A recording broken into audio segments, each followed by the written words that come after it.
Meantime, could have an impact at the polls today. That's why we wanted to have him on by phone. The Texas Republican congressman, former GOP presidential candidate, Dr. Ron Paul, joins us right now. How about that? The idea, Congressman, of your supporters, particularly young voters, and their level of enthusiasm today. What would you say?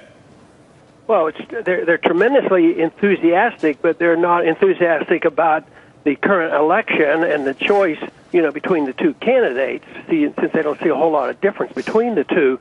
Although there are other candidates on the ballot, everybody knows that one of the two, main contenders will become president, and they don't see enough difference to get very excited about this. And that's the reason some won't vote, and some will vote otherwise, and some will write in names. Who knows what they'll do?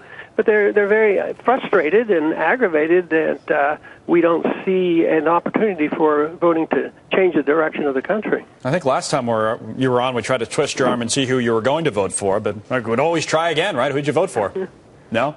No, I'm not talking about that. It's not important. It's not. Why is it not important, by the way? Why is it not important for someone like you, went through this process as a Republican, to come out and tell us who you're for today? And what does it say about the current election and the state of things that you won't say?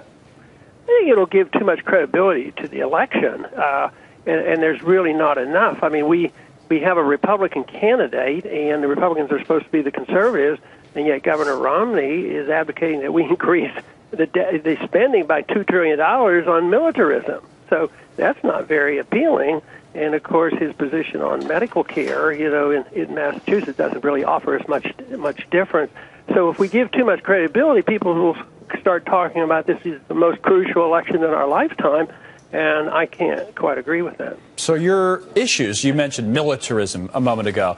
The Federal Reserve, which we talked to you for years about, you just don't have much confidence that these issues will be paid attention to, or what do you think the next few years will look like? I mean, the reflection should be did they talk about them when they gave speeches?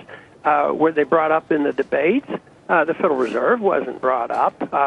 Was it brought up, the fact that the president we have now have issued kill lists and authority to assassinate individuals, American citizens as well? Those things weren't discussed. Do they talk about, being cautious about undermining the Fourth Amendment and cutting back? No, the subject doesn't even come up. So when it comes to civil liberties and foreign policy and monetary policy, there's been no discussion. A lot of people come on and tell us that this is a clear choice between opposing visions, and you say there's not really much difference between the two candidates in Obama and Romney.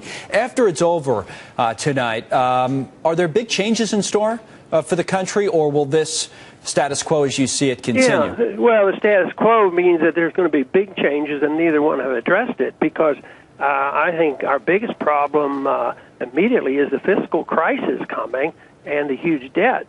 But neither one has talked about actual cuts. Nobody really helps explain to the people what baseline budgeting means. So the spending is going to continue. The deficits are going to continue. Who knows what will happen in January, but they'll postpone at least some of the big decisions and just sort of push them out 6 months or a year and try to decide later on. But no, eventually this is going to be a major, major event. I mean, I think when we look at the crisis that Greece just went through is probably nothing compared to what I think the world is going to go through when people reject the whole principle of fiat currencies, that you can create wealth out of thin air and you can bail out everybody. And nobody's really challenged that, and it makes no sense whatsoever that you can do this, even though it seems to some degree be working, but it's done on pure deception, and it can't last. We'll talk to you more about those issues, as we always have, after the election. Congressman Paul, thanks a lot today.